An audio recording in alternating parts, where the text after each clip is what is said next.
Creo que para este punto debe ser no sé si el tercero, pero al menos sí o sí el segundo video de forma consecutiva que empiezo un video post partido decepcionado, decepcionante, pero así asquerosamente decepcionado. ¿Qué quieren que les diga? La verdad. Muy buenas a todos, espero que todos se encuentren bien el día de hoy. Bueno, a diferencia de bueno, nunca lo van a poder ver el famoso postpartido contra el Real Madrid, aunque de una les digo, si está grabado ese video, simplemente digamos que ¿cómo se llama? Básicamente aplicación que uso para editar, no sé qué onda, como que ese video en particular no lo deja editar, así que, pucha, va a quedar como los media. Pero bueno, de todas formas, bueno, cuando grabé ese video estaba pero asquerosamente... No reconozco algo ardido en el sentido de haber perdido, pero acá, obviamente no perdemos, pero acá directamente ya es un sinónimo de decepción, pero más que nada por el planteamiento del partido también, no sé, como que he sacado ciertas conclusiones por ahí que pucha, obviamente espero equivocarme, pero por ahora no veo una mejoría, la verdad. Pero bueno, los que me conocen o los que son nuevos en el canal, esta clase de videos, bueno, obviamente voy a calificar individualmente a los jugadores, voy a hablar de cómo fue o sea, cuál fue la clave para, bueno, no sé si en este caso sería para ganarle al West Ham, pero cuál fue la clave para al menos superar al West Ham y también la clave por la cual básicamente el West Ham nos terminó empatando. Y también qué sensaciones deja este resultado, más que resultado del partido, muy sobre todo especialmente para el partido de la próxima semana, que estamos más que claros que ese va a ser el verdadero partido. Y pues bien, sin nada más que decir, bueno, voy a calificar individualmente a los jugadores.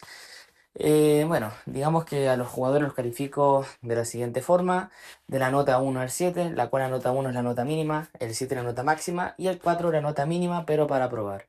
Y sin nada más que decir, voy a comenzar con Gianluigi Donnarumma, que la verdad viene de dos partidos, no voy a decir malos necesariamente, pero sí otro partido duditativo de Gianluigi Donnarumma.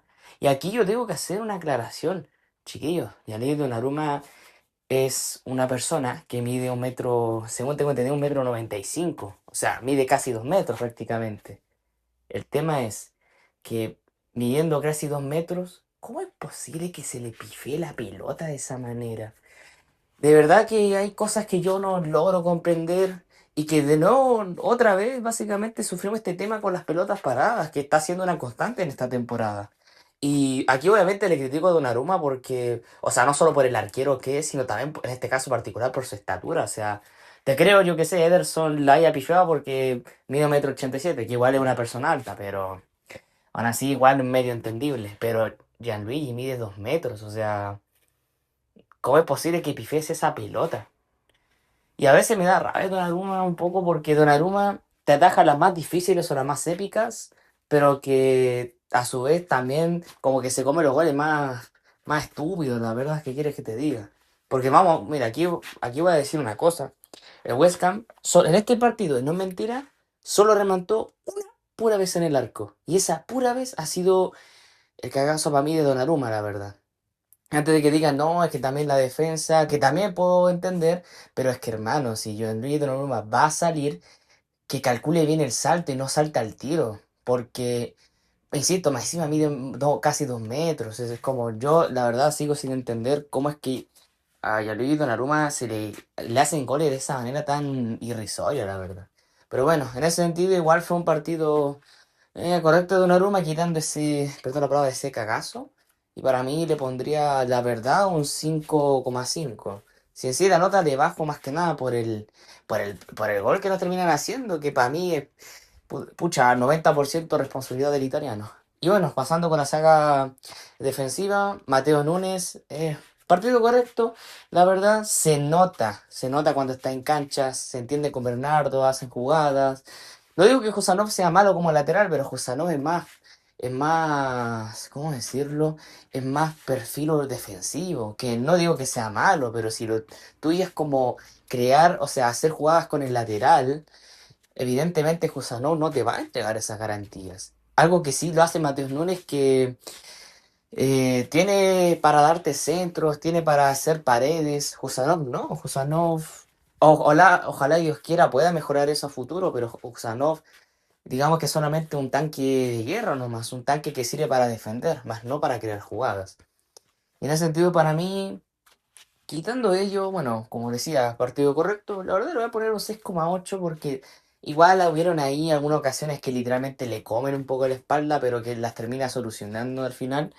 Pero bueno, aún así, partido correcto. Y bueno, Abdulkader Husanov, que justo estaba hablando de él, la verdad hizo muy buen partido en general. Literalmente, el delantero que corría, llámese Tati Castellanos, llámese Adama Traoré, no le podían ganar, o al menos que yo recuerde. Bueno, Tati Castellanos no gané ni un jodido duelo contra Husanov porque Husanov o le ganaba físicamente o directamente con su mera velocidad le ganaba. Y en ese sentido, José Alonso hizo muy bien su trabajo, anuló, bueno, al menos en el primer tiempo anuló correctamente al Tati Castellanos, el delantero de West Ham, y a Adama Traoré, que también, bueno, quizás ahora no tanto, pero en su mejor época, Adama Traoré, aparte de ser poderoso físicamente, también se caracterizaba por ser veloz. Jusanov lo mantuvo a raya todo el momento, a todo momento. Y en ese sentido, la verdad, le voy a poner un 6 porque de verdad que Jusanov jugó un buen partido, de verdad. Anuló básicamente a los delanteros de West Ham. Si como digo, en general bueno, para empezar, el gol que nos termina haciendo West Ham fue de córner y más encima fue de defensor. Y en ese sentido, bueno, tampoco quiere vaya a echar la culpa a Jusanov, ¿no? Pues bien. Luego pasamos con su compañero de saga, Mark Gay, que también muy buen partido, la verdad, y que sobre todo esta vez intentó como ir más para adelante, romper líneas, estar en la línea de los centrocampistas.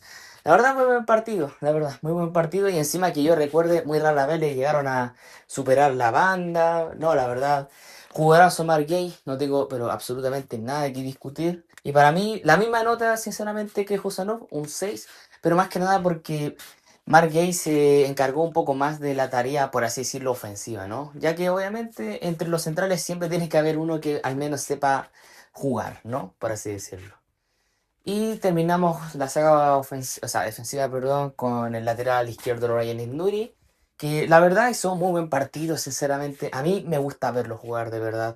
Tiene muy buena gambeta, no le tiene, por así decirlo, miedo como encarar al área, aunque a veces, no, digamos que lo único que le puedo criticar, perdón, a Nuri, aparte de que a veces, o sea, a veces no sabe defender bien, directamente cuando pasa al área, en vez de tirar el centro, como que hace una de más y se le escapa o le quitan la pelota. Y en ese sentido, Ryan, por favor, tira la pelota, o sea, da al centro, no te la morfes tanto, por así decirlo. Pero quitando ello fue un partido correcto, la verdad. Al menos que yo recuerdo, rara vez, de verdad, muy rara vez sobrepasaban la banda. Aunque a veces, bueno, igual recuerdo ciertas jugadas por ahí de Aaron Wan-Bissaka que igual lo complicaron bastante al argelino, pero quitando ello, igual no desentonó tanto. Y en ese sentido, para mí, se merece la misma nota que Mateo Núñez, un 5,8 porque tampoco fue un partido muy brillante, la verdad. Y pasamos con la línea del mediocampo, empezando con Rodri, que para mí jugó a diferencia del partido. Bueno, igualmente Rodri, entre el horrible partido que fue contra Real Madrid, fue entre comillas de lo más rescatable. Acá directamente Rodri fue el patrón del mediocampo, que yo recuerde, inclusive hasta un momento, sobre todo en el primer tiempo, que no es mentira, de verdad. Hasta la tele o sea, hasta la transmisión lo mostró. El Manchester City tenía más de 128 pases y en cambio el West Ham con suerte había dado 5 pases y era porque literalmente Rodri era el dueño del medio campo, no pasaba casi nadie por ahí, recuperaba las pelotas. No, aquí de verdad fue un buen partido de Rodri. Inclusive me atrevería a decir que hasta fue el mejor del partido en ese aspecto, que literalmente hizo todo bien. Encuentro yo que hizo todo bien. Inclusive cuando le quitan la pelota lo recuperaba al tiro. No, de verdad, para mí Rodri fue de lo mejorcito, la verdad. Personalmente, de lo mejorcito. Me he sentido un 6,3. Luego pasamos con Nico O'Reilly, que partido no sé, o sea, a ver, tampoco fue la gran cosa, la verdad. Pero a diferencia del partido anterior, que más encima estaba jugando, bueno, a ver, puede jugar ahí, pero igual igual fue un poco brusco el cambio, tipo pasar del medio a pasar al extremo, pero hacia abajo, que había jugado horrible, la verdad. Acá directamente jugó bien, no voy a decir tampoco el mejor, pero un partido no desentonó. Y en ese sentido para mí, y especialmente porque nunca perdió, por así decirlo, como su conexión con Rodrigo, que literalmente era su pasador ideal y viceversa, para mí un 5,4 la verdad. Sí, como digo, fue un partido ni bueno, pero tampoco malo. No desentonó, la verdad. Y pasamos con Bernardo Silva, que más allá del gol que hace, igual, hay que ser honesto, fue un gol igual. Para mí fue más embarrada del arquero. Bueno, encuentro yo que los dos goles del partido fueron auténticos cagazos de los arqueros, porque bueno, uno literalmente le calcula mal la pelota y termina Bernardo clavándolo al arco, que más encima se da a entender el mismo Bernardo que ni siquiera quería hacer un gol, sino dar como un pase. Y bueno, Gianluigi Donnarumma pifiando ahí el manotazo y que nos terminan haciendo el 1-1 de córner. Pero quitando ello, la verdad, Bernardo corrió toda la cancha, jugador que siempre te presiona, aunque a veces digamos que, a veces como que suele cometer faltas igual medio ahí, meh, pero que van así, quitando el gol, bueno, la verdad que fue un partido bastante correcto de Bernardo. Y en ese sentido le pondría un 6,3 al igual que Rodri, pero más que nada le suma el gol, que a fin de cuentas obviamente lo que importa fue el gol. Uno que lamentablemente como que medio que no va, como que medio ya no vale para nada si terminamos empatando, ¿no? Y pues bien, ahora pasamos con la saga ofensiva, empezando primeramente con Antoine Semenyo, que nuevamente y por segunda vez, o creo que tercera la verdad, pero al menos que yo haya visto, segunda vez consecutiva que Pep Guardiola lo intenta hacer como 10 es como... Yo la verdad que yo no entiendo. Yo no lo entiendo sinceramente. Más que nada Pep Guardiola, ¿por qué insistir con Antoine Semenyo de 10? O sea, en ese caso pone a Ryan Cherky, que es como lo más lógico, hasta usa el dorsal, no por algo, ¿no? Pero Antoine Semenyo, viejo, básicamente está improvisando un delantero puro, básicamente. O sea, puro en el sentido de que puede jugar tanto de extremo izquierdo como por derecho y estos delantero centro, a bajar abajo. Ni que fuera Nick Woodmate, que en el Newcastle le pasó eso, que era delantero y que ahora está jugando de volante. La diferencia es que Antoine Semenyo no tiene la calidad de Nick Woldmate y se hizo notar. Eso es lo peor de todo, se hizo notar. Que ya, ok, bueno, para empezar, Antoine Semenyo salió escogido como jugador del mes, pero los que realmente vimos fútbol sabemos que se lo dieron solamente por la estadística. ¿Para qué vamos a dar por cosas? Porque si hablamos de su efecto en cancha, yo creo que estamos de acuerdo que Antoine Semenyo en cuanto a calidad no es más que los delanteros del Manchester City en su mayoría, ¿no? Y ojo, no es que esté menospreciando a Antoine Semenyo, es simplemente las cosas como son. O sea, Antoine Semenyo, lo bueno que tiene es un jugador que te aguanta la pelota, que físicamente es bien potente y que sobre todo pega muy buenos riflazos al arco, perdón. Y en ese sentido, para mí, es que aquí la embarrada de Pep Guardiola, ¿por qué lo pone de 10? O sea, Antonio Semenyo es bueno, pero en otros aspectos no tiene la calidad suficiente para cumplir ese rol. Pero quitando esa queja más bien, para mí fue un partido, me atrevo a decir que hasta por momentos intrascendentes, pero la verdad es que fue un partido pero tirando a absoluto, tipo como Nico Reilly, que también fue un partido pero que por lo menos intentaba influir en la creación de juego, al menos tirando la ofensiva, pero es que entonces Semenyo encuentro yo que, no sé, como que nuevamente medio intrascendente. Pero en ese, vaya, quitando ello, tampoco fue un partido tan nefasto, la verdad. Y que para mí, la verdad, se merece un 5 tal cual. O sea, fue el partido más de los por así decirlo, de lo que llevo analizando individualmente a cada jugador, al menos de las últimas semanas. Y bueno, obviamente Antoine Semenyo tiene que volver a jugar de la banda, que es a fin de cuentas su posición, o más bien una de sus posiciones. Y que espero que Guardiola, sobre todo con este partido, se dé cuenta que, viejo, déjate de inventar cosas, por favor, que Antoine Semenyo es bueno, pero es bueno para otras cosas, no lo pongáis de 10, ¿no? Luego pasamos a la otra banda. Bueno, en realidad el Manchester City jugó con una especie de 4-1-2-2 por así decirlo. O sea, 4-1-3-2 básicamente, con dos delanteros. Pero bueno, quitando ello para hacer, por así decirlo, como bien lógico esta anilación, que o no, obviamente es un 4-3-3 clásico. Omar Marmoush, aquí encuentro yo que para mí personalmente, junto con Haaland, fueron los peores del partido, la verdad. Desaparecidos totalmente. Omar Marmoush, a menos diferencia de Haaland, pucha, intentó más, se movió un poco más, pero De todas formas, no fue trascendente en su gran mayoría, pero que aún así intentó hay unos pepazos por ahí que, bueno, lamentablemente no sirvieron para nada y que de hecho termina siendo sustituido a mediados del segundo tiempo. Pero bueno, quitando ello, partido, este sí que partido intrascendente total. Inclusive me atrevo a decir que un poco más que Antón Semeño, porque Antón Semeño al menos intentaba recibir en mitad de cancha y no mentira, Antón Semeño en un momento hasta lo veía jugando al lado de Rodri, o sea, viejo, básicamente Antón Semeño estaba jugando de doble 5, o sea, qué carajo. Pero bueno, quitando ello, para mí Omar Marmol se merece un 4,7 la verdad. Insisto, fue partido intrascendente, pero que al menos a diferencia del otro compañero, se movió un poco más, intentó, pero bueno. Y luego pasamos con Erling Haaland, que para mí, y de verdad me da mucha pena, te lo juro que me da mucha pena. Y creo que al menos personalmente jamás pensé tener que calificar y de manera consecutiva mal al noruego Erling Haaland, que obviamente de mis jugadores favoritos. Y digamos que con Haaland tengo una especie de relación especial. Bueno, como dato curioso, digamos que básicamente vi toda la carrera de Haaland. O sea, no todo, obviamente, no lo vi desde que debutó en Noruega, pero sí cuando estaba en Salzburgo, en sus comienzos. Y pucha, ver esta versión de Erling Haaland de verdad me da pena, obviamente, no solo porque no convierte goles, al menos no le recuerdo un gol hace bastante tiempo, la verdad, y más encima si hablamos de goles que de verdad sirven, pucha, sin contar el penal en Anfield, es que no le recuerdo un gol importante a Erling Haaland de lo que llevamos de este segundo tramo de la temporada. Y es preocupante porque, sobre todo y muy especialmente para los martes, si queremos remontar, pero de verdad remontar la eliminatoria ante Real Madrid, Haaland tiene que hacer algo, tiene que aparecer. O sea, obviamente anda más participativo, o sea, más que participativo, más asociativo. Pero es que también hace falta ese Haaland como cuando llegó al Manchester City, que era, por así decirlo, un poco cabrón, en el sentido de que él no hacía nada, solamente se quedaba y listo, te, te fusilaba al arco.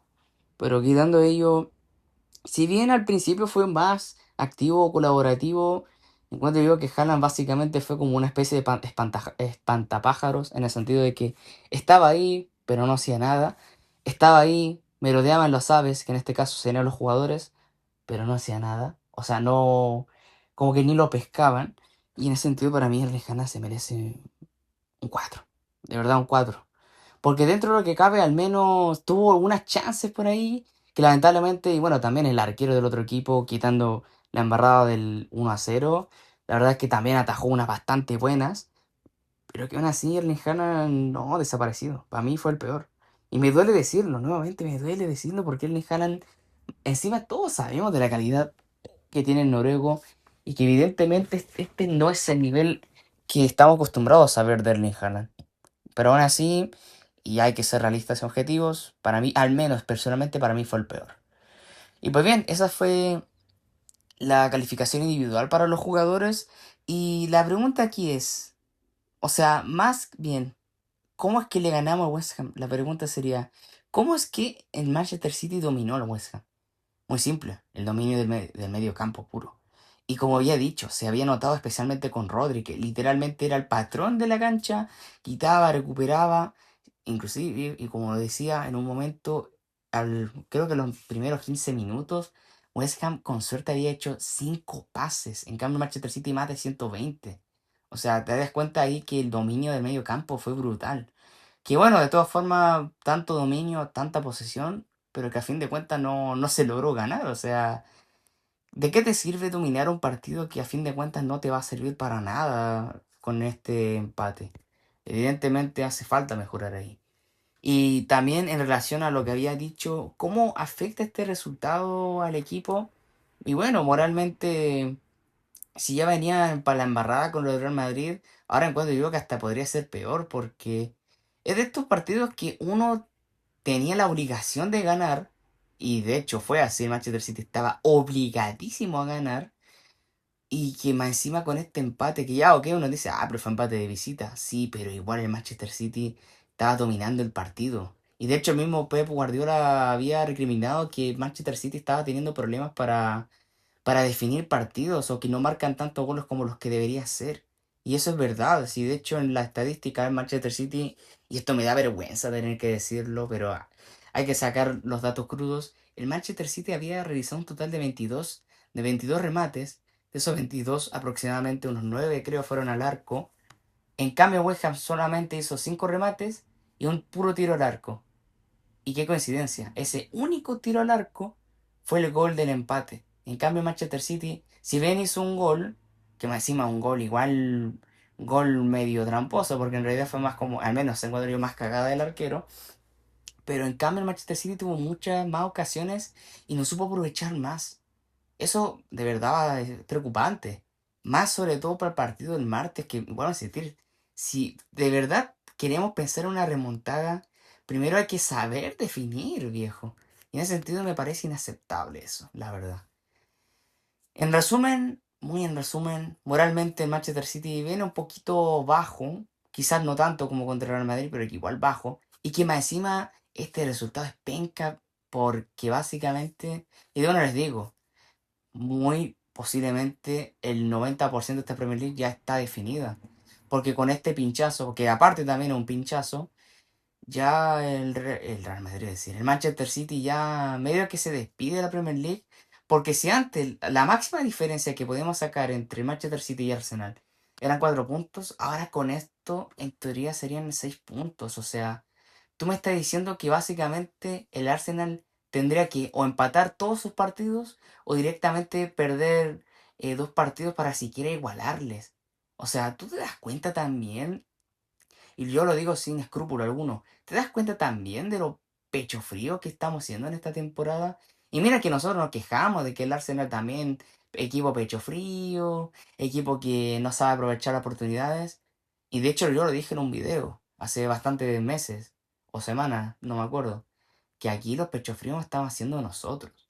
Estábamos haciendo nosotros y con esto solamente me lo han estado confirmando. Me lo han estado confirmando que para al menos partidos así, el Manchester City no supo aprovechar nada, pero absolutamente nada. Y eso a mí de verdad me preocupa bastante.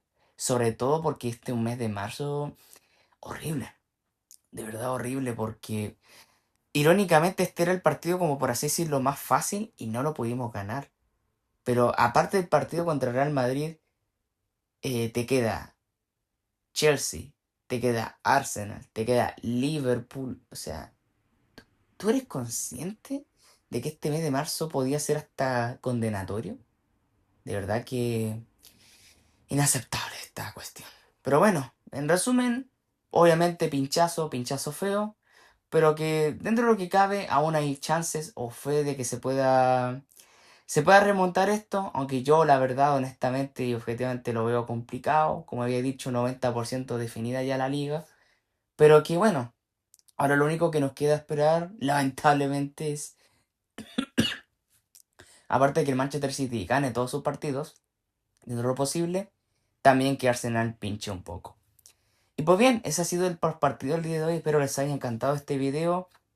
No olviden darle like, suscribirse, escribir en la caja de comentarios si este fue un partido que, yo qué sé, definió al Manchester City como equipo pecho frío, al menos de la temporada. ¿O creen que este resultado es engañoso y que en realidad no merecíamos el empate? Pues bien, ahí me lo pueden hacer saber en la caja de comentarios que en este canal está habilitado. Y pues bien, sin nada más que decir, espero todos y todas tengan una excelente tarde.